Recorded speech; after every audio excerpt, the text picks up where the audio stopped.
हम लोग श्रीमद् भागवतम के तीसरे स्कंद के दूसरे अध्याय के दूसरे श्लोक को देख रहे हैं। कल हम लोगों ने सुना था कि मेरे पीछे साथ में बोल सकते हैं, श्री शुक उवाच इति भागवतः पृष्ठः शत्रावार्तां प्रियाश्रयां प्रतिवक्तुं न चोत्सेह औत्कंठ्यात् स्मारितेश्वरः। इस प्रकार भागवतः अर्थात परम भागवत उद्धव जी पृष्ठः छत्राम वार्ताम प्रिय आश्रम, उनके प्रिय आश्रय, उनके प्रेम के विषय भगवान श्री कृष्ण के विषय में वार्ता कथा के संबंध पर छत्र अर्थात विदुर जी के द्वारा पूछे जाने पर, और इति का अर्थ था कि इस प्रकार प्रेम वश जो उनका अत्यंत उत्कंठा थी, उत्कंठा वश वह पूछ रहे थे, कौतूहल वश कौतूहल नहीं उत्कंठा से पूछ रहे थे विदुर जी, जबकि वो जानते थे कि सब भगवान के धाम चले गए हैं, फिर भी पूछ रहे थे कि कुशल क्षेम है कि नहीं, और वह भी कहाँ। पूछ रहे हैं कि भगवान कृष्ण बलराम शूरसेन के घर में है कि नहीं ठीक से, जबकि जान रहे हैं कि भगवान कृष्ण बलराम तो भगवान के अपने धाम वापस चले गए हैं। तो ये प्रश्न एकदम असंगत है, लेकिन वह अत्यंत प्रेमवश कहा गया है, पूछा गया है। जब इस प्रकार से पूछ रहे थे तो प्रति वक्तुम न चोत्सेह, उनको उनको उनके बात का, उनके प्रश्न का उत्तर प्रतिवक्तुम मतलब उनके प्रति दोबारा कुछ कहने में वह समर्थ नहीं हो पाए। कौन? उद्धव जी। क्यों? औत्कंठ्यात् स्मारितेश्वर, उत्कंठा से, विरह से वे अपने ईश्वर भगवान श्री कृष्ण का स्मरण करने लगे। अरे ऐसा कभी होता है कि व्यक्ति पृष्ठः मतलब सुने लेकिन उत्तर देने में समर्थ नहीं हो पाए। इसका यह अर्थ नहीं कि सुने ही नहीं, ध्यान दीजिएगा, ऐसा नहीं है कि वो सुने ही नहीं, वह सुने प्रश्नों को। और हम लोग कल चर्चा कर चुके हैं कि जब भगवान के भक्तों को भगवान के संबंध में कोई गंभीरता से प्रश्न करता है तो भक्त लोग तो उत्साहित होते हैं, वो डबल उत्साहित होते हैं बोलने के लिए। ये तो देखा ही गया है, मुखरितम मुखर होते हैं। लेकिन यहां सुनने के बाद उत्तर देने में समर्थ नहीं हो पाए, क्योंकि भगवत स्मृति का आवेश इतना अधिक था। अरे ऐसा कैसे हो सकता है? तो अब अगर मान लो किसी को संदेह हो कि ऐसा कैसे हो सकता है, तो उसको कैमुत से 2 श्लोकों में बता रहे हैं कि ये इनकी अभी की स्थिति ऐसी है, इसमें क्या आश्चर्य है। ये तो 5 साल की उम्र में ही भगवान का भजन करते थे, वो भी अपने तरीके से, कोई शास्त्र से अनुमोदन ऐसा करके नहीं, स्वयं से ही कल्पना कर लेते कि ऐसे भगवान का भजन होना चाहिए। भगवान के संग सहज प्रीति थी, और उस समय जब भगवान की वह सेवा करते तो माँ बुलाती तो ब्रेकफास्ट के लिए भी नहीं आते। हम लोग कल भी चर्चा कर रहे थे कि हो सकता है या होता ही है, या हो ही जाता होगा कि भगवान का भजन करते समय और कुछ याद आए ना आए, ब्रेकफास्ट जरूर याद आता है कि क्या होगा। अगर आप इस्कॉन वृंदावन के ब्रह्मचारी हैं तो आप खाना नहीं बनाना होता है मोस्टली, तो वहाँ पे आप सोचेंगे कि क्या बना है। और अगर आप इस्कॉन के गृहस्थ हैं तो आप क्या सोचेंगे क्या बनाना है। 2 ही प्रश्न रहते हैं। गृहस्थ होगा तो खुद बनाएगा भाई, तो गृहस्थ होगा सोचेगा क्या बनाना है, और ब्रह्मचारी होगा तो क्या बना है। ये दो बातें सहज रूप से आती रहती, क्या बनाना है, क्या बनाना है, क्या बना है, क्या बनाना है, ऐसे करके प्रारंभ में ऐसा ही होता है। तो ये दिखा रहा है कि भगवान की स्मृति का आवेश जो बहाव था वो कैसा था, उनका गंगा जी की नदी की तरह। यही आप तीसरे स्कंद में कपिल देव जी के बारे में से सुनेंगे कि शुद्ध भक्ति का लक्षण क्या है। उसका मन जब पूर्णतः पवित्र हो गया तो मई सर्वगुहाशय, मई गुण श्रुति मात्रेण मई सर्वगुहाशय, मेरे गुणों को सुनने मात्र से उसकी, और जो कि सभी हृदय में रहने वाले हैं भगवान श्री कृष्ण, तो उसकी जो मति है, उसकी बुद्धि है, उसका मन है, वो एकदम भगवान की तरफ ही धावित होता है। तो हम अगर पूरी तरह शुद्ध हो गए हैं तो यह सिम्टम होगा। हम लोग घबराना नहीं चाहिए, कहीं भी मन जाए भगवान का नाम उच्चारण करना चाहिए, कथा सुनना चाहिए, लेकिन यह है पवित्र अवस्था की अवस्था। समझ में आ रहा है? अगर मन पूर्णतः पवित्र हुआ तो नाम कृष्ण सुना और बस सारा मन कृष्ण के धावित होने लग जाएगा।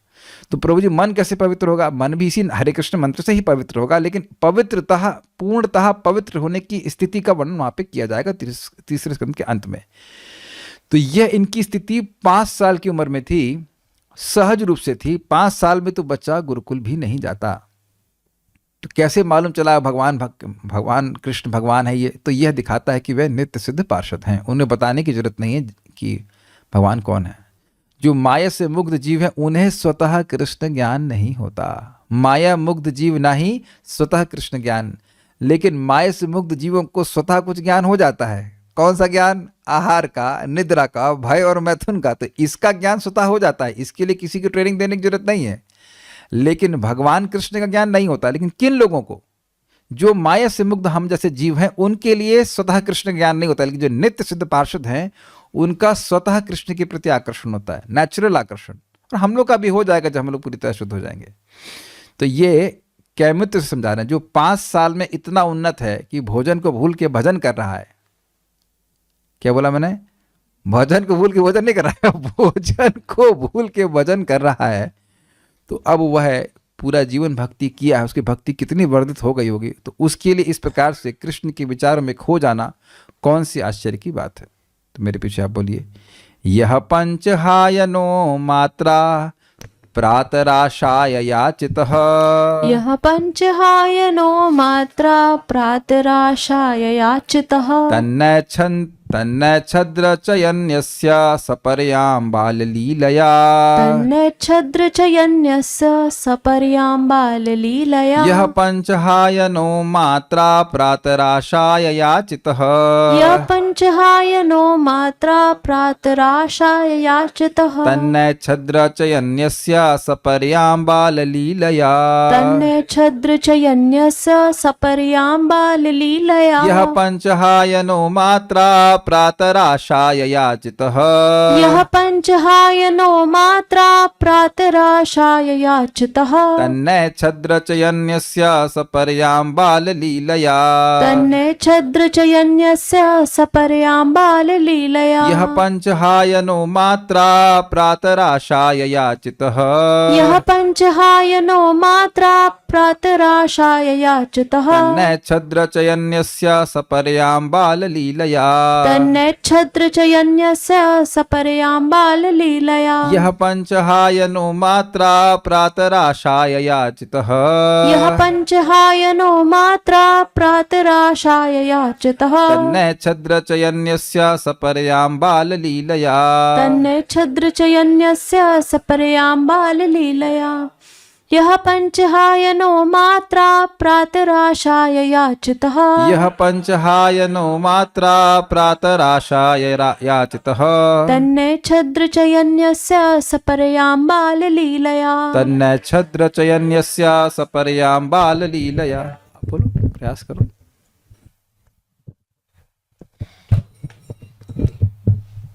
यह पंचहायनो मात्रा प्रातराशाय याचितः। यह पंचहायनो मात्रा प्रातराशाय याचितः। तन्नच्छद्रचयन्यस्य सपर्यां बाललीलया। तन्नच्छद्रचयन्यस्य सपर्या बाललीलया। ओके, तो पढ़ते हैं। वे अपने बचपन में ही जब 5 वर्ष के थे तो भगवान कृष्ण की सेवा में इतने लीन हो जाते थे कि जब उनकी माता प्रातःकालीन कलेवा करने के लिए बुलाती, कलेवा का मतलब होता है ब्रेकफास्ट, तो वे कलेवा करना नहीं चाहते थे। प्लीज़ रेज योर हैंड कि अगर आप ब्रेकफास्ट करना नहीं चाहते। हम लोग कई बार, मैं व्यक्तिगत रूप से प्लानिंग करता हूँ कि ना, अन्न सुबह नहीं खाएंगे। आज भी यही संकल्प था कि अन्न नहीं खाएंगे, जूस वूस पी के रह जाएंगे। फिर ना, ऐसे कैसे रह सकते हैं तुरंत फिर खाना बनाना शुरू, बोला बनवाया, उसके बाद भोजन, रोटी तो खाना ही पड़ेगा, ऐसे कैसे चलेगा।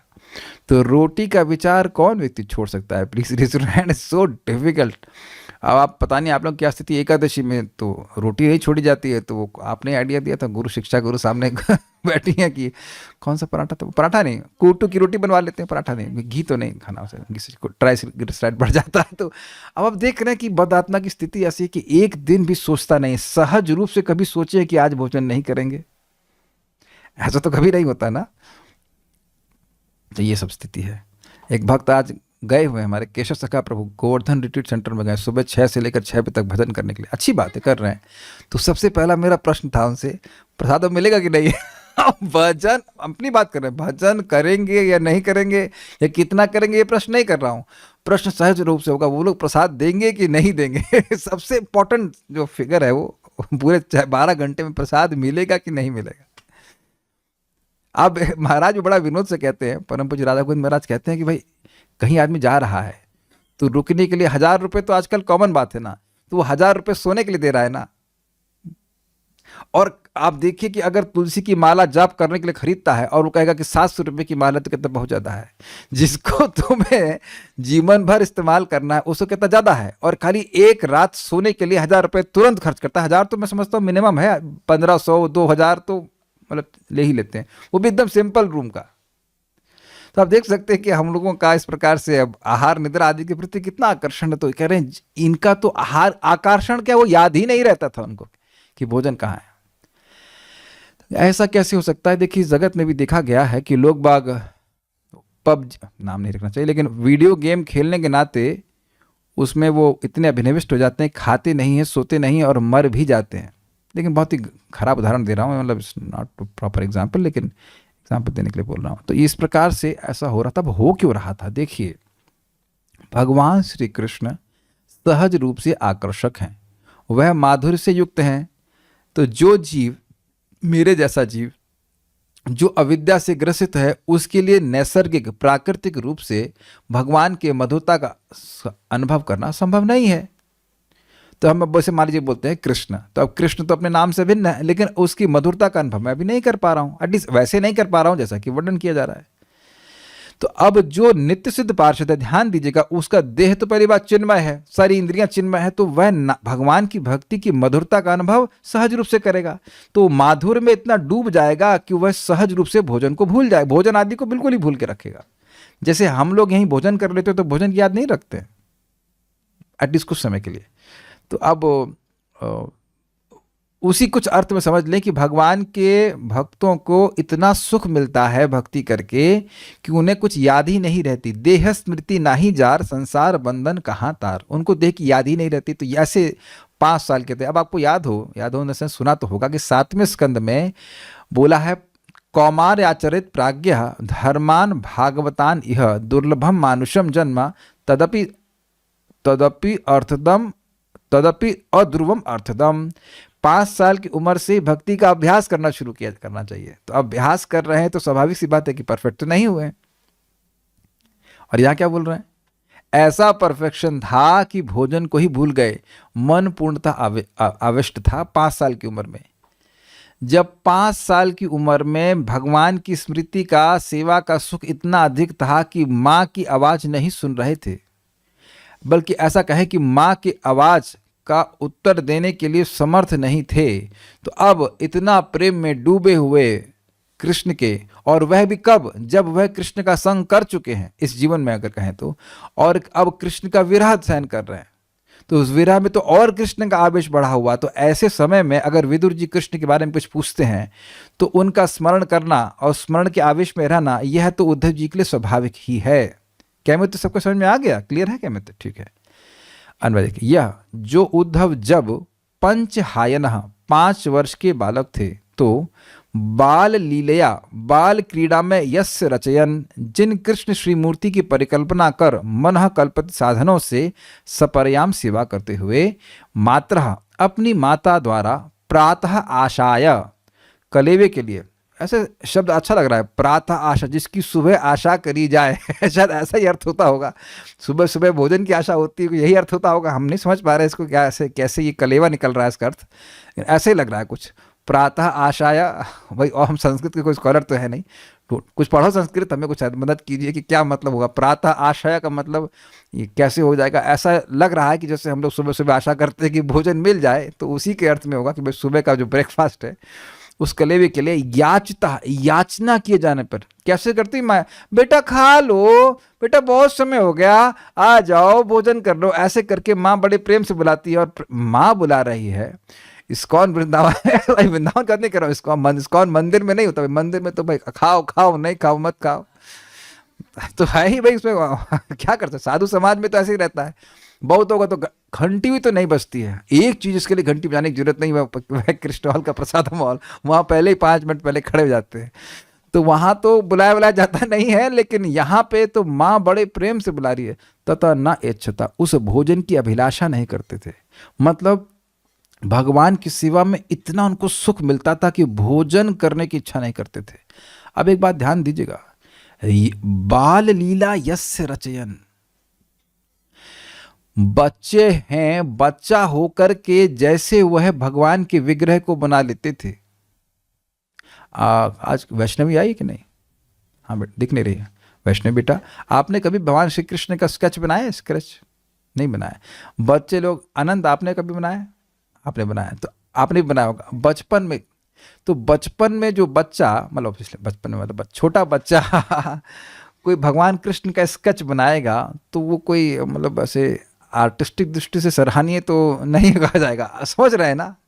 खेल खेल में कोई बच्चा भगवान की फोटो बना ले या मतलब मिट्टी के ऊपर कुछ अंकित कर ले, क्योंकि मिट्टी में भी अंकित अगर होगा तो वह भगवान का विग्रह माना जाता है, और उसमें भी कोई पंचरात्रि की विधि का तो प्रश्न ही नहीं होता है। भाई वैदिक विधि में भी 5 साल के बच्चे को तो वो अब गुरु के आश्रम से में नहीं भेजा जाता है, 5 साल में भेजा जाता है, उससे पहले तो नहीं भेजते।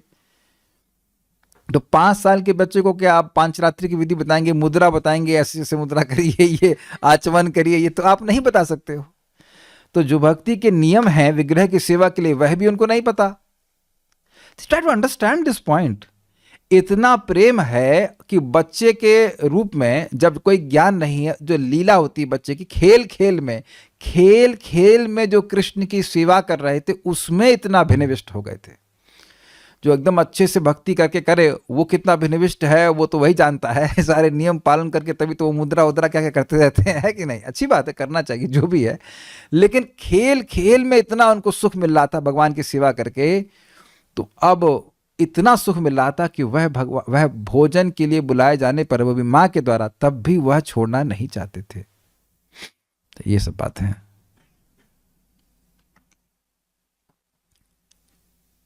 श्लोक एक बार देखिए, इससे हम लोग को बहुत प्रेरणा मिलती है। देखिए, इस जीवन में परफेक्ट ना भी हो, और शायद नहीं ही होंगे जो प्रगति लग रही है, लग रहा है काफी टाइम लगेगा, गाड़ी स्लो चल रही, पैसेंजर है।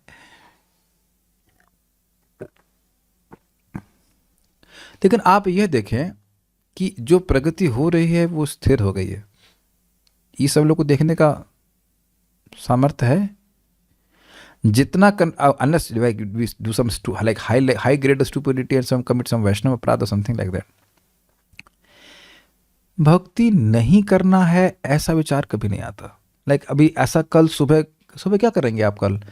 कल हमारा मूड, कल क्या मूड है ये भावना भक्तों की नहीं आती। क्या मूड के हिसाब से भजन कर रहे हैं? यह भी एक परफेक्शन है कि नहीं? बहुत से भक्त लोग इस स्थिति में भी होंगे कि भाई सोचेंगे कि कल जब करेंगे कि नहीं करेंगे, या जब करना है भूल भी जाते हैं। नए लोग होते हैं वो तो जब भी नहीं करते हैं, भूल ही जाते हैं। अच्छा जब करना था कब से नहीं किया, ऐसे बहुत सारे लेवल्स हैं।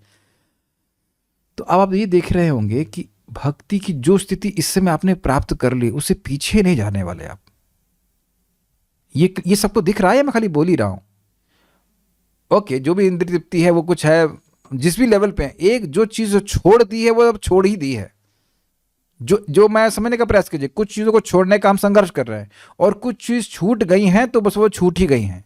जैसे बहुत से लोगों का मांस खाने की आदत थी, तो वो छूट गई है, तो अब दोबारा वो जिंदगी में वो काम नहीं करने वाले। अब मैं समझा पा रहा हूँ क्या कर रहे हैं। कुछ चीजें संघर्ष कर रहे हैं, क्या छूट रही नहीं छूट रही, कुछ चीजें छूट गई हैं तो अब छूट ही गई हैं, नहीं करना। तो ऐसे करते करते हर जीवन में आप एक ही पॉइंट से शुरू नहीं कर रहे हैं। मैं खाली ये समझाना चाहता हूं, इस जीवन में भी हर दिन आप एक ही पॉइंट से शुरू नहीं कर रहे हैं। जैसे जैसे भक्ति करते जा रहे हैं, भक्ति में आगे और प्रगति होती जा रही है। मैं फिर आप लोग का ध्यान आकृष्ट करना चाहूंगा कि जब शुरुआत में भागवतम व्यक्ति सुनता है, यहाँ पे भी अलग अलग लोग हैं, नए लोग भी हैं, कुछ पुराने लोग, तो कुछ लोगों को तो मेरी बात एकदम मतलब नई नई सी लग रही होगी। हाँ, क्या नई नई बातें कर रहे हैं। कुछ लोगों को एकदम समझ में आ रहा होगा मैं क्या कह रहा हूं। ये एक ही साधक अपने जीवन में ऐसा परिवर्तन देखता है। तो ऐसे करते करते जब हमारा हृदय पूरी तरह शुद्ध हो जाएगा, अब आपको पता नहीं चलेगा, लेकिन आप देखेंगे भाई पता नहीं क्या कारण है, मुझे हरिनाम अच्छा लगता है। मैं मतलब बोल रहा हूं, किसी भी साधक को अगले जन्म में शुरू करेगा, वो एक्सप्लेन नहीं कर पाएगा कि उसे सहज भगवान में रुचि क्यों हो रही है। यही तो गीता में हम सुनते हैं, पूर्व अभ्यास से न तेनेवा ह्रियते ही वशोपि सह। पूर्व की अभ्यास के कारण बिना किसी प्रयास के ह्रियते, बल्कि अपनी इच्छा के से विपरीत, मतलब उसको नहीं पता कि भजन करना चाहिए कि नहीं करना चाहिए, ये लोग उसको रोकेंगे भी, तब भी वह भजन में प्रवृत्त हो जाएगा। इस समय भी तो बहुत से लोगों का हो रहा होगा, घर में ऑब्जेक्शन भी हो, तब भी वह भक्ति करता है। वो उसको नहीं पता कि इतना आकर्षण क्यों हो रहा है, लेकिन वो आकर्षण क्या है, पिछले जन्म से है। तो ये तो नित्य सिद्ध पार्षद हैं, इनके लिए बचपन से ही भगवान के प्रति आकर्षण होना सहज है। इसी को यह समझा रहे हैं यहाँ पे। यह पंचहायनो मात्रा, वह जब पंचहायन अर्थात जब वह 5 साल के थे, कौन, उद्धव जी, मात्रा माता के द्वारा, प्रातः आशाय याचितः, जब माता के द्वारा उनको ब्रेकफास्ट के लिए, जो है सुबह के भोजन के लिए याचना की जाती थी कि बेटा आ जाओ खा लो, तत् उसकी वह इच्छा नहीं करते थे, मतलब इसको डिस्टर्बेंस मानते थे। हमको बड़ा अच्छा लगा, disturb. Please raise your hand if you consider breakfast as a disturbance. अगर आपको सुबह का भोजन डिस्टर्बेंस लग रहा हो, डिस्टर्बेंस, उसके बिना हम डिस्टर्ब हो जाएंगे, है ना। तो तन्नाइच्छद, को एक बात हंसी आ रही, एक वक्त बोल रहे, हाँ प्रभु जी 16 माला हो जाती तो टेंशन खत्म। 16 माला टेंशन है। ईमानदारी की बात बोल रहे थे। सही बात है, अगर ना हो तो सुबह दिन भर के टेंशन ही हो जाती। तन्नाइच्छद, इसको कैसे तोड़ा जाएगा, तत् न ऐच्छत रचयन यस्य, उसकी इच्छा नहीं करते थे, भोजन की इच्छा नहीं करते थे। यस्य रचयन, जिन भगवान श्री कृष्ण की मूर्ति वे अपने मन से रचना करते थे। सपर्याम बाल लीला, और सेवा करते थे बाल लीला के द्वारा। बच्चा जैसे खेल खेल में कुछ गुड्डे गुड़ियों से खेलता है, ध्यान दीजिएगा, जैसे गुड्डे गुड़ियों से खेलता है, ऐसा उद्धव जी बचपन में भगवान श्री कृष्ण के विग्रहों से खेलते थे, और इतना उसमें आविष्ट हो जाते थे कि भोजन के लिए बुलाने पर भी भोजन ग्रहण करने की इच्छा नहीं रखते थे। श्रीधरी देखिए, प्रथम श्लोक के ही अर्थों को कैमुत्य न्याय से विस्तार पूर्वक यह पंचहायन इत्यादि 2 श्लोकों द्वारा वर्णन करते हैं। जो उद्धव जी 5 वर्ष की अवस्था में किसी को कृष्ण बनाकर मतलब ये नहीं किसी लड़के को कृष्ण बना दिया, किसी को कृष्ण बना कोई चित्र बना दिया, कोई मूर्ति बना दी, अपने हाथ से जो कुछ बना दिया, अपने मन कल्पित साधनों द्वारा पूजा करते हुए माता के द्वारा प्रातः भोजन यानी जलपान करने के लिए प्रार्थना करने पर भी भगवान की पूजा छोड़कर जलपान करना नहीं चाहते थे। ये ध्यान दे दिया आप लोगों ने। बच्चे को क्या पता कैसे पूजा करनी चाहिए, क्या अगरबत्ती दिखाना है कि क्या करना है, और मैं समझ रहा हूं कि अगरबत्ती तो दी भी नहीं जाती होगी, बच्चों को अग्नि से स्पर्श नहीं करने देती है माँ, तो स्वाभाविक सी बात है कि वो दीपक दिया यह सब तो नहीं देते होंगे। तो क्या से करते होंगे, वो जो मन में आए उनके, तुम भी खाओ। ऐसे नहीं, कुछ कुछ खाते होंगे। जनरली बच्चे लोग ऐसे नाटक करते, तुम भी खाओ, तुम भी ले लो, ऐसे कर लो, ऐसे कर लो। जल भी नहीं होगा उसमें, जो कुछ भी होता हो, ग्लास देती होंगी माँ, जो भी कुछ करती होंगी, खेल रहा है तो खेलने दो। कितना अद्भुत बात है। तो ये सब हिसाब किताब है। श्री सारार्थ दर्शनी, उनकी बाल लीला द्वारा उनकी भक्ति को दर्शाया गया है। किनकी बाल लीला द्वारा? उद्धव जी की। यस, अब और इंटरेस्टिंग कह रहे हैं, 5 वर्ष के बालक के रूप में खेलते हुए भी वे अपने द्वारा निर्मित पूजा सामग्री का उपयोग करके कृष्ण के 5 वर्षीय कौमार स्वरूप की परिचर्या करते थे। कृष्ण को मित्र मान रहे हैं, कृष्ण के मित्र हैं भी, तो बचपन से ही जिस उम्र के हैं वैसे ही रूप से कृष्ण की धारणा कर रहे हैं। कृष्ण मेरा मित्र है, उनकी मतलब दास भावना तो हर रस में रहती है, लेकिन कृष्ण की बहुत अंतरंग मित्र भी तो हैं। तो अब वो कृष्ण वो 5 साल के हैं, तो कृष्ण के 5 साल की मूर्ति की कल्पना कर लेते हैं, अपने से कल्पना करके, कल्पना मतलब रचना करके वह उसकी पूजा करते अपने मन के अनुसार। यद्यपि उनकी माता उन्हें प्रातःकालीन भोजन हेतु बुलाती थीं, किंतु वह भोजन ग्रहण नहीं करना चाहते थे, क्योंकि उनकी भगवत परिचर्या पूर्ण नहीं हुई थी, मतलब भगवान की सेवा पूर्ण नहीं हुई थी, ऐसा आवेश उनका था। तात्पर्य, अपने जन्म से ही उद्धव भगवान कृष्ण के सहज भक्त अर्थात नित्य सिद्ध मुक्त आत्मा थे। ये सिद्ध समझते हैं, सिद्ध मीन्स परफेक्ट। वे उनका प्रेम पूरा प्रकाशित था। वे अपने बचपन में भी स्वाभाविक अंतः प्रेरणा के कारण कृष्ण की सेवा करते। वे कृष्ण के स्वरूप वाले गुड्डों से खेला करते, उन्हें वस्त्र पहनाते, खिलाते और पूजा किया करते। इस तरह वे दिव्य साक्षात्कार की क्रीड़ा में निरंतर लीन रहते। ये ही सब नित्य मुक्त आत्मा के लक्षण हैं। और जो बारबी से खेल रही है, बारबी डॉल होती ना, या अब कोई बॉल बैट से खेल रहा है, तो ये नित्य सिद्ध के लक्षण नहीं। इन केस कहीं आपके मन में संदेह हो जाए कि हम लोग नित्य सिद्ध हैं, तो नहीं है हम लोग नित्यबद्ध हैं।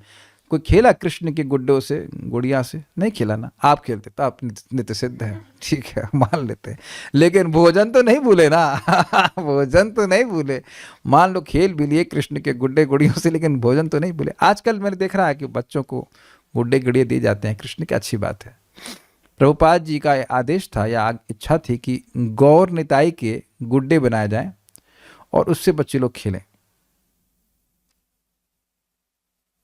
मुझे याद है एक बच्ची थी, वो कृष्ण के छोटे से गुड्डे को लेके जाती थी, बड़ा क्यूट सा गुड्डा था, लिटिल कृष्ण टाइप का, तो उसको एकदम प्रेम से सेवा करती थी। और उसे कोई छीन ले या कुछ करे तो एकदम गुस्सा हो जाएगी। मंदिर में भी मैंने देखा सा। तो ये बहुत अच्छी बात है बचपन में इस प्रकार के रहना। इस तरह वे दिव्य साक्षात्कार की क्रीड़ा में निरंतर लीन रहते। ये ही सब नित्य मुक्तात्मा के लक्षण हैं। नित्य मुक्तात्मा भगवान का भक्त होता है, जिनको कभी नहीं भुलाता। ये एक बहुत सुंदर बात है। नित्यबद्ध मतलब जो भगवान कृष्ण को कभी स्मरण नहीं करे, यही उसकी बद्धता है। भगवान हैं, भगवान बड़े प्रेमी हैं इत्यादि, ये सारी भावनाओं को माया एक नित्यबद्ध जीव से ढके रहती है। तो अब तो स्मरण हो रहा होगा कि हम लोग नित्यबद्ध हैं, अब तो कठिनाई नहीं है। परम पूज्य राधानाथ महाराज बहुत सुंदर कहते हैं, Maya is empowered to do this. Maya को यह शक्ति दी गई है कि वह जीव को भुलावे में रखे, और वो कुछ ना कुछ ट्रिक लगाती रहती है। एक क्या बात नहीं, नया ट्रिक, जिसके द्वारा जीव सोचता है कि भगवान कृष्ण की स्मृति से श्रेष्ठ ये कार्य है। हाँ, एक बहुत अच्छी बात भक्तों के लिए ये है कि अगर वो ऐसा करते भी हैं तो बाद में वो सही कंक्लूजन में आ जाते हैं, ना ये गलत था कुछ समझ में आया आपको मैं क्या कह रहा हूँ? मान लो कुछ ऐसा देखा जो भगवान की स्मृति नहीं दिलाने वाला है, तो शुरुआत में तो लगता है नहीं सही है, बाद में भगवान देते हैं गलत था ना, हाँ गलत तो था, अच्छा दूसरा वाला भी, फिर दूसरा आइडिया माया देगी, ऐसे कर लो, फिर लगेगा सही है, फिर ना ये भी सही नहीं। तो हम भक्त लोग कम से कम कंक्लूजन ड्रॉ कर लेते हैं सही कि none of my distractive manoeuvres are satisfying me. जिस तरह से भी मैं अपने मन को भगवान से हटाने का प्रयास कर रहा हूँ वो अच्छा नहीं है। एक भक्त हमको मिले, कहते प्रभु जी क्या हो गया? कहते हैं आजकल वो यूट्यूब पे कुछ नया आ रहा होगा, वो हम प्रभु जी देखने लग गए हैं, उससे समय खराब हो रहा है। तो कम से कम यह तो मालूम चल रहा है कि उनको कि समय खराब हो रहा है। यद्यपि समय खराब अभी भी कर रहे हो, लेकिन मालूम तो चल रहा है कि समय खराब कर रहे हैं, भजन नहीं कर रहे हैं। लेकिन मुक्त जीव कभी भी माया के प्रभाव में नहीं आते। इस जगत में आने के बाद भी उनको भगवान की विस्मृति नहीं होती। इस संबंध में प्रभुपाद जी का वक्तव्य याद आता है। प्रभुपाद कहते हैं मुझे कोई समय याद नहीं, प्रभुपाद जी को, मुझे कोई समय याद नहीं जब मैं कृष्ण को स्मरण नहीं किया हूं। प्रभुपाद जी कह रहे हैं मुझे ऐसा कोई समय याद नहीं जब मैं कृष्ण को स्मरण नहीं किया हूं। Now you understand what I am trying to say. ये नित्य सिद्ध भक्त के लक्षण है। देखिए ये एक अद्भुत बात है कि जगत में वह दिखेंगे बिल्कुल सामान्य तरह से, है ना। प्रभुपाद जी का जीवन सामान्य चला, बचपन से भक्ति किए, बीच में भक्ति छोड़ भी दिए, प्रभुपाद स्वयं बताते हैं।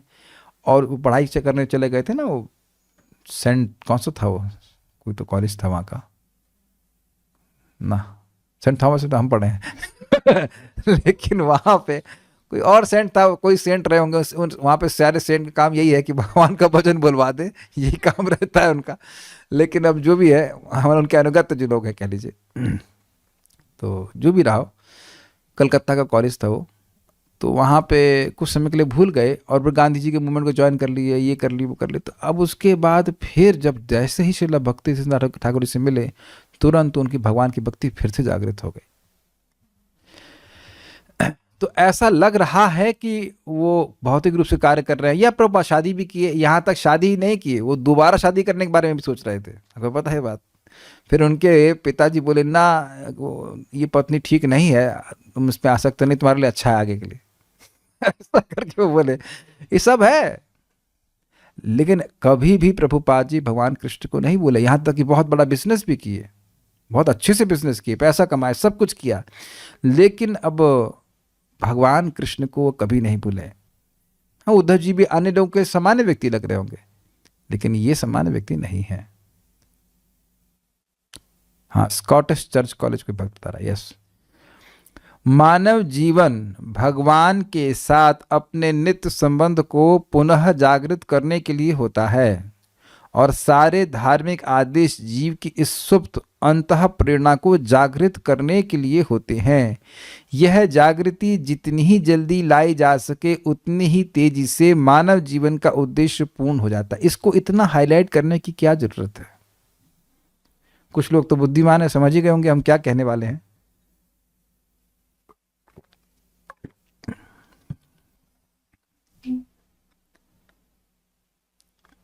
प्रभुपाद जी इस बात को बार बार क्यों कह रहे हैं? क्योंकि हम बार बार इस बात को भूल रहे हैं। देखिए, पहली बात तो हम इस बात को समझ नहीं पाते हैं कि मनुष्य जीवन कितना एडवांटेजियस है, कितना अधिक लाभ से युक्त, सुविधाओं से युक्त है पशुओं की तुलना में। पशु चाह करके भी हरे कृष्ण नहीं बोल सकते, भगवान की बात सुन ही नहीं सकते, समझ ही नहीं सकते। ये एक बहुत बड़ा जंप है, सबको दिख रहा है। बुद्धि में, सामर्थ्य में, इंद्रिय आदियों के बहुत बड़ा सामर्थ्य है ना कि हम भगवान के बारे में बात सुन सकते हैं। और कुत्ता, बिल्ली, गधा, बैल, बकरी, कुछ भी सारे लोग मिल जाएं, सारी का सारा पशु समाज मिल जाए, तब भी एक बात श्रीमद् भागवतम की, भगवत गीता की नहीं समझ सकता। ये बात समझ में आ रही है? ये तो समझने में कोई कठिनाई नहीं है। और जब गीता भागवत की बात समझेगा तभी जीवात्मा अपने संबंध को भगवान से समझ पाएगा। सिंपल सी बात है।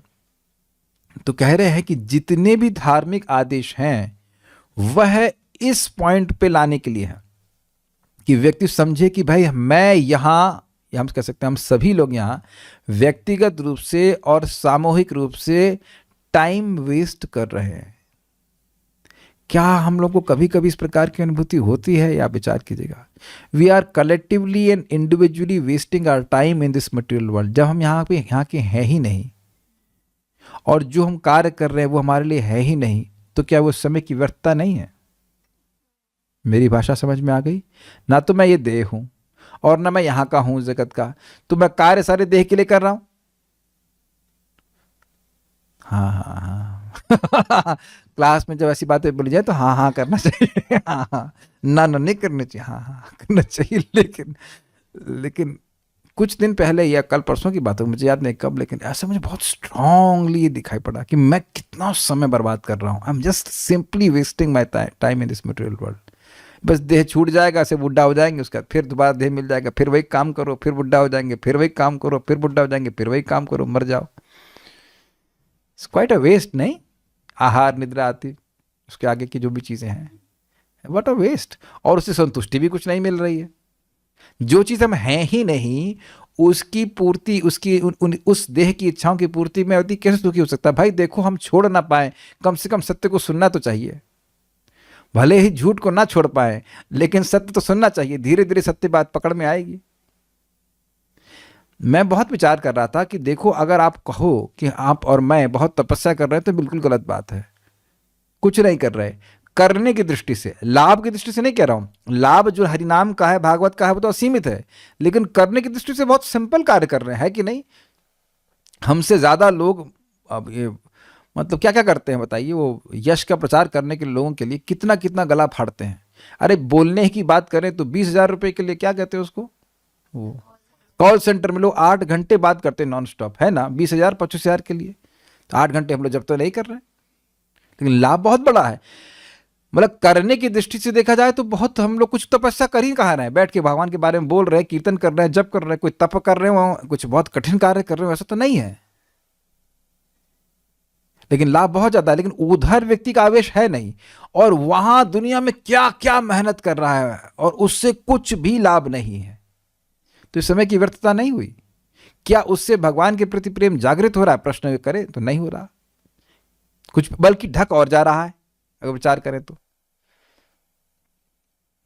जो जितने भी धार्मिक सिद्धांत हैं वो जानते हैं कि जीवात्मा के लिए भौतिक कार्यों को छोड़ना तुरंत संभव नहीं है, तो उसको वह धीरे धीरे करके वो नियम बताते हैं जिसके द्वारा क्रमशः वह एक पॉइंट पे आ जाए कि वह भगवान की भक्ति को स्वीकार करने के लिए तैयार हो जाए। यही बात है। वेद किसी भी जीव को, किसी भी चेतना वाले जीव को छोड़ते नहीं है कि तुम बहुत तमोगुणी हो, तुम छोड़ दो, लेकिन उसको उसकी चेतना के अनुसार नियम बता रहे ताकि वह क्रमशः शुद्ध शुद्ध होते हुए अपनी आत्मा की जागृति को प्राप्त करे और इस पॉइंट पे आ जाए कि वह भक्ति को स्वीकार कर ले। समझ में आ गई बात? अब ये कह रहे हैं कि यह जागृति जितनी ही जल्दी लाए जा सके उतनी ही तेजी से मानव जीवन का उद्देश्य पूर्ण हो जाता है। ये मानव जीवन का उद्देश्य क्या है? पराभवस तावदबोध जाता यावन्न जिज्ञासतम आत्म तत्वम। जब तक व्यक्ति आत्म तत्व की जिज्ञासा नहीं करता है कि मैं कौन हूं, मेरा एग्जिस्टेंस का उद्देश्य क्या है, मैं क्यों जी रहा हूं, इत्यादि इत्यादि, तो उसका जीवन में इसको पराभव ही प्राप्त होता है। बहुत सुंदरता से प्रभुपाद समझाते हैं कि हम सभी लोगों को स्कूल क्यों भेजा जाता है, क्योंकि हम लोग अज्ञान में पैदा होते हैं। काफी इंटरेस्टिंग है। यस, सब लोग स्कूल गए हैं, थोड़ा बहुत तो गए होंगे, लेकिन कठिनाई यह है कि स्कूल में जाने के बाद भी अज्ञान वैसा ही बना रहता है। क्योंकि ज्ञान मतलब अपना ज्ञान, हम कौन हैं, और वह ज्ञान यथावत स्कूल वाले दे मेक श्योर, वह सुनिश्चित कर लेते हैं कि आपका ज्ञान टस से मस ना हो, बिल्कुल नहीं ले। आपके जीएलए में भी लिखा बना ऋते ज्ञान न मुक्ति, ज्ञाना न मुक्ति, ज्ञान के बिना मुक्ति नहीं है। तो वो अब जीएलए के कौन से स्कूल मतलब कॉलेज में कोर्स में ज्ञान दिया जा रहा है जिसकी तरफ मुक्ति हो? एक जरूर दे रहे हैं जीएलए वाले, और वो है धामवास।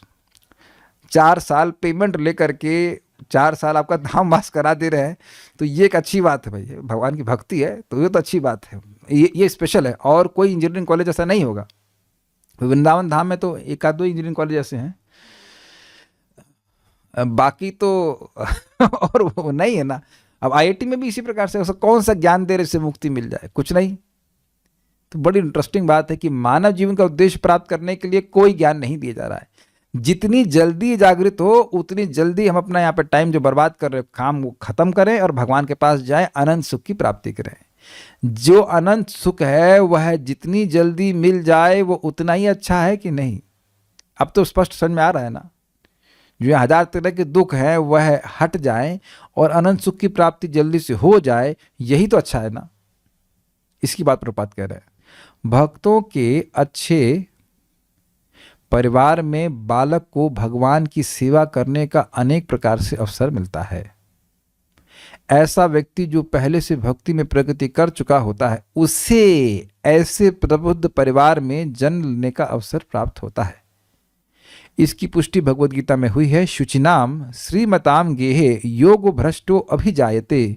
पतित भक्त को भी सुसंपन्न ब्राह्मण परिवार में या धनी वैश्य परिवार में जन्म लेने का अवसर प्राप्त होता है। परम पूज्य कदम कानन महाराज को इस्कॉन वृंदावन में वो प्रेसिडेंट थे, तो उन पर एक ऐसी घटना हुई कि उनका शरीर छोड़ने का समय आ गया था। उस समय छूटा नहीं था, तो महाराज विनोद में कहा करते कि मैं उस टाइम वो मतलब एक्सीडेंट हो गया था और वह वहीं गुरुकुल में मतलब पड़े हुए थे जब तक कोई लेके आता, तो विनोद में कहते मैं सोच रहा था कि अब मैं मरूंगा तो गुरुकुल में जन्म लूंगा, गुरुकुल में पढ़ाई करूंगा, दोबारा जन्म लूंगा तो सामने गुरुकुल है, गुरुकुल की बिल्डिंग में चोट खाए हुए थे, तो मैं जन्म लेकर गुरुकुल में पढ़ाई करूंगा। तो मतलब अद्भुत होते हैं भक्त, पूरा खून था, उनको चोट लगी हुई थी, फिर भी ऐसा सोच रहा है कि मरूंगा तो अब गुरुकुल में पढ़ाई करूंगा दोबारा जन्म लेकर। हम वहाँ गीता में सुन चुके हैं कि ऐसा जन्म योग के महात्म्य से होता है, कर्म के प्रावधान से नहीं होता। और एक बहुत सुंदर बात आ रही है, हम यह नहीं कह रहे हैं कि हम लोग को पतित हो जाना चाहिए, लेकिन अगर कुछ पतन हो जाए तो निराश नहीं होना चाहिए कि भगवान हमको रिजेक्ट कर देंगे, क्योंकि भक्ति का प्रयास ही बहुत सफल बात है। भक्ति का प्रयास ही सफलता है। भक्ति का प्रयास करने का मौका भी नहीं मिलता है लोगों को। सुनाई पड़ रहा है मैं क्या कह रहा हूं? नाम जप में परफेक्शन की बात छोड़ दीजिए, हरे कृष्ण मंत्र की सुनाई भी नहीं पड़ता है लोगों को कि हरे कृष्ण मंत्र क्या है, यह भी नहीं मालूम चलता। या अगर मालूम चल भी गया तो उसके बाद भक्तों की संगति जो प्राप्त हो जाए, किसी नाम की महिमा क्या है, ये क्या है, वो क्या है, वो सिद्धांत सुनने को भी नहीं मिलते हैं। इसीलिए प्रभुपाद जी कहते हैं कि पूरा ये कृष्ण भावनामृत आंदोलन का उद्देश्य है कि लोगों को भगवान के बारे में सुनने का मौका दिया जाए। मैं परसों ही किसी भक्त से मिला था, वो एक माला का जप करते थे, मैं जानबूझ के पूछा कि क्या फ़ायदा होता है, तो उन्हें पता नहीं था, कहते बस करना चाहिए, तो इसीलिए एक माला करते थे। नाम की महिमा, नाम के बीच में ट्रेनिंग, और ऐसे भक्तों की संगत हो जाए जहाँ पे हम लोग साथ में कर सकें, दैट इज़ मोस्ट रेयर। अब कठिनाई ये है कि हमारा दुर्भाग्य ये है कि हम इस सौभाग्य को समझ नहीं रहे। इज नेक्स्ट टू इम्पॉसिबल कि हमें भगवान की भक्ति करने का मौका मिल जाए। परफेक्शन की तो आप बात छोड़िए, परफेक्ट तो हो ही जाओगे, एक बार भक्ति में आ गए तो परफेक्ट तो होना ही है आपको, लेकिन आने का ही मौका नहीं मिलता। और कोई भी भक्ति के अलावा और कोई कर्म करने से भक्ति प्राप्त होती ही नहीं है, क्योंकि भक्ति दिव्य है। तो भक्तों की संगति मिलना ही नेक्स्ट टू इम्पॉसिबल है। इस सबको एकदम खुले दिमाग से सोच लेना, समझ लेना चाहिए, बिल्कुल स्पष्ट समझ लेना चाहिए। उम्मीद है कि आप इस बात को समझ रहे होंगे। सबसे महत्वपूर्ण यही चीज़ है हमारे लिए, भक्तों की संगति। आप लोग यह अनुभव करते होंगे कि अकेले कितना भी कमजोर महसूस करें माया से, भक्तों की संगत में सब एकदम चौड़े हो जाते हैं, लग रहा है अब दिखाओ अब दिखाओ। वी जस्ट, क्या भक्तों की संगत में भी आप माया में गए हैं कभी? कभी ऐसा हुआ है? कभी नहीं हो सकता, ऐसा हो ही नहीं सकता। अभी कौन सा नियम भंग कर दोगे अभी बताओ? बहुतों के क्लास में सो जाएंगे, तो क्लास में सोना तो कोई नियम भंग करना तो ऐसा नहीं, तो नियम ही है कि कुछ लोग सोते हैं क्लास में इसमें कोई आश्चर्य की बात है ना। तो ये एक बड़ी अद्भुत बात है कि हम इस बात को नेग्लेक्ट कर रहे हैं। If you remain in association of devotees will be very strong in भक्ति। हम खाली आपको बात कर रहे थे कि अगर कोई व्यक्ति भक्ति में गिर भी जाए तो व्यक्ति को फिर भगवान की भक्ति करनी चाहिए। इस पे तो भक्त लोग बड़ा विनोद से कहते हैं, अरे भाई जब इस जगत में गिरते हो तो दूसरे को मालूम भी ना चले इतनी जल्दी उठते हैं ये है ना, तो झाड़ झुड़ के एकदम सट तैयार हो जाते हैं, किसी को मालूम भी ना चले कि गिर गए, है ना। और लेकिन भक्ति में थोड़ा गिर गए तो क्या हुआ भाई, मंगल आरती नहीं आ रहे, जब प्रभु जी ओ गिर गए माया में पड़ गए। अरे तो भाई उठो ना, खुद गिरते हो तो दूसरे लोग उठा देते, क्या दिक्कत है कि नहीं। इस संघर्ष तो चलेगा ही भाई। लेकिन हमको बहुत अच्छा लगता है कि भगवान कभी भी जिसने भक्ति का प्रयास किया है उससे कभी भी मतलब घृणा नहीं करते। मेरे को खुद भी हर व्यक्ति भोगों से संघर्ष कर रहा है। हम कॉलेज के समय से ही बड़ी दिक्कत होती थी, तो मुझे लगता अब तो छोड़ देंगे भगवान, बस हो गया, भक्ति नहीं करने देंगे। लेकिन फिर भक्त लोग बुलाते आओ जब करो भक्ति करो, जब करना तो हम कभी नहीं छोड़े। लेकिन बोल रहे हैं कि ऐसा हो जाता ना कि हमसे ये गलती हो गई, अब तो भगवान ना अब तो बस छोड़ देंगे ना, इधर आओ चलो प्रसाद खाओ जब करो इत्यादि इत्यादि इत्यादि। मुझे याद है कि वो दिन गोवर्धन पूजा का था, and I was very on that maybe the day before I was struggling too much with my senses, and next day when I came, हमारे सर ऐसे बोलते थे, ए मेरा नाम लेकर में क्यों नहीं आ रहा है, चलो आ जाओ वो हमसे क्या, हम बोले कि हम क्या संघर्ष करें कुछ भी। फिर महाराज प्रभु जी बोले चलो कीर्तन लीड करो। I was about to cry that time कि इतना मैं संघर्ष कर रहा हूँ, फिर भी भक्त लोग बार बार यही बोल रहे हैं कि आप सेवा करते रहिए। I am convinced about this now कि कुछ भी गलती हो, भगवान का नाम जब भगवान की कथा भक्तों संग कभी नहीं छोड़ना चाहिए। ये बहुत अच्छी बात है। आप समझ रहे होंगे मैं क्यों बोल रहा हूँ। चाहे पतित भी हो तो भी भगवान फिर से कहते नहीं बेटा आओ दोबारा जाओ, कोई बात नहीं, आओ पतित हो ना तुम इधर आओ, इधर सबसे पहले इधर आओ, तुम भक्तों के घर में जन्म लो और तुम आगे भक्ति में प्रगति करो। लेकिन ध्यान देना होगा कि उद्धव जी ऐसे पतित भक्त नहीं है, वो शुद्ध भक्त हैं, वो नित्य सिद्ध पार्षद हैं। जब पतित भक्तों का संग ऐसा होता है कि वह अगले जन्म में फिर से भक्ति को शुरू करते हैं, तब फिर अब शुद्ध भक्तों का तो कहना ही क्या। इन दोनों परिवारों में ईश भावनामृत के अपने बोध को स्वतः पुनर्जीवित करने का अच्छा अवसर रहता है। बचपन से ही प्रसाद खाने को मिलता है, माँ के गर्भ से ही। क्यों? माँ प्रसाद खाती है तो प्रसादम खून मिलता है। बचपन में तो खून से ही पोषित होता है ना, बचपन में माँ के गर्भ से, वहीं से प्रसादम खून मिलना शुरू हो गया इत्यादि। ये देखा गया है कि पिताजी यहाँ प्रणाम कर रहे होते हैं तो बच्चा मस्ती मस्ती में ही वो पिताजी के ऊपर कूद के करके भी भगवान को प्रणाम करना शुरू करता है। ऐसा हम लोग बचपन में तो नहीं किए ना। मेरे बचपन में मैंने एक फ़ोटो देखा था, उस वक्त हम कई साल तक समझ नहीं आता था। मेरी माँ मुझे बहुत छोटेपन में इस्कॉन जूहू लेके गई थी, बॉम्बे वाला, और वहाँ मैं प्रभुपाद जी के चरणों में ऐसे हाथ जोड़ करके ऐसे कुछ प्रणाम कर रहा हूँ। वो कई साल तक समझ में नहीं आया था, जब तक मैं भक्ति में नहीं आया कि भाई ये फ़ोटो कौन था। बाद में फ़ोटो को लॉस्ट हो गया। तो अब अगर मेरी माँ रेगुलर डिवोटी होती इस्कॉन की तो रोज ही जा रही होती, रोज ही प्रणाम कर रहे होते। But I never knew. 2003 तक भी 4 तक मुझे समझ में नहीं आया था कि वो है क्या, वो फ़ोटो क्या थी। सो लाइक दैट आप अपने बच्चों को या जो इसके बच्चे हैं मंदिर लेके जाते हैं या भगवान का दर्शन कराने जाते हैं, कथा सुनाने जाते हैं, किसी तरह से भी कीर्तन में लेके जा रहे हैं, तो वह संस्कार उस जीवात्मा के मन पे पड़ रहा है। ठीक है, इसको अवसर मिल रहा है क्योंकि इन परिवारों में नियमित रूप से भगवान कृष्ण की पूजा की जाती है और बालक को पूजा विधि अर्थात अर्चना का अनुकरण करने का सुअवसर प्राप्त होता है। ये देखा गया है कि जो माता पिता करते हैं वो बच्चे करने लगते हैं। तो जब देख रहे हैं कि माता पिता भगवान का भजन कर रहे हैं तो बच्चे भी करने लग जाते हैं। आपने देखा होगा, अभी हम देखे यहाँ पे हमारे ही ग्रुप में, अभी तो बच्चा नहीं दिख रहा है वो, तो वो अपना मृदंग लेके, मृदंग नहीं ढोलक होती छोटी बच्चे वाली, वो लेके फट फट फट बच्ची करती रहती है। सौरभ सोनी आते हैं, मतलब उस नाम से आते हैं, बच्चे का नाम हमको नहीं पता, अभी हमें बच्चा नहीं दिख रहा है, लेकिन मैंने देखा कि वो अभी क्या ताल बजाएगी बच्ची, लेकिन रोज she is there for every day, she is there for kirtan, वो कर कर कर कर ऐसे बजाना शुरू कर देती है। तो देखते देखते बच्चे लोग सीख जाते हैं। ये बच्ची भी तो सीख गई मृदंग बजाना इसी तरह से। आप बहुत उम्र में तो नहीं थे जब कृष्ण भावना में आए थे, लाइक 12 ईयर्स, 12 साल तो बच्चा छोटा ही होता है। 8 साल के तो अनंत ही हैं, 4 + 4 8 + 4। तो अब इस प्रकार से देखते हैं। अनंत भी मेरे ख्याल से करताल बजाना सीख रहे हैं, कुछ नहीं लाइक दैट, हाँ मृदंग सीख रहे हैं, हाँ तो ऐसे रहता है। आपके बच्चे भी इसको सीख रहे हैं। वो बच्चों को ऐसे कौतूहल होता ही है। क्या आप लोगों ने कभी अपने चाचा को मृदंग बजाते हुए देखा, मामा को, ताऊ को? नहीं देखा ना। तो आप देख रहे हैं कि जब हम ऐसे लोगों को देखेंगे करते हुए तो उनको स्मरण होगा। मुझे मेरी माँ बताया करती थी, अभी हमारे मामा जी तो बड़ी पोस्ट पे हैं इस समय, लेकिन बचपन में वो तबला बजाते थे, घर में कीर्तन होता था।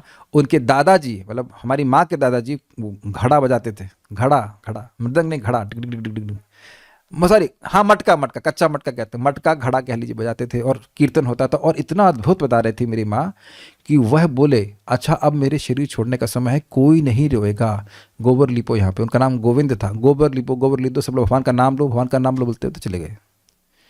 ये कोई ऐसा नहीं कि इस्कॉन में नई बात बता रहे हैं, पहले लोग ऐसा करते ही थे।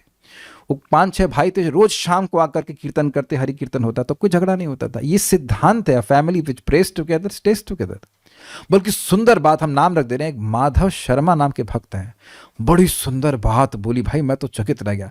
उनके पिताजी भी भक्ति करने लगे हैं। तो कहते पहले मेरे पिताजी से मेरा संबंध ठीक नहीं था, अब अच्छा हो गया। तो कह रहे हैं कि the journey becomes very nice when Krishna is the को पैसेंजर बिटवीन 2 पैसेंजर्स।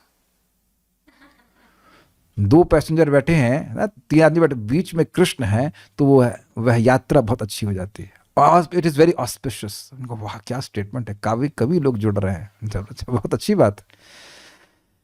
और आप देख भी रहे होंगे कि अगर जो आपके जो संबंधी हैं उनसे भी अगर हम लोग उनके संगात के काट बैठकर कृष्ण कथा करते हैं, कृष्ण कीर्तन करते हैं, तो एक अलग प्रकार का बॉन्ड है। मुझे बोला गया कि जब कोई आता है यहाँ पे तो आप बहुत वार्मली वेलकम करते हैं। हमने कहा क्योंकि मुझे वाकई प्रसन्नता होती है।